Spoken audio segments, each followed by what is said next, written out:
Hello everyone, my name is Fasayo and here are the world cultural events and celebrations for the week of March 9th to March 15th.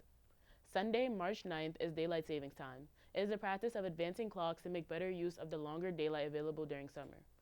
Wednesday, March 12th is National Working Moms Day. Is it a time to show your love and appreciation for every working mother out there.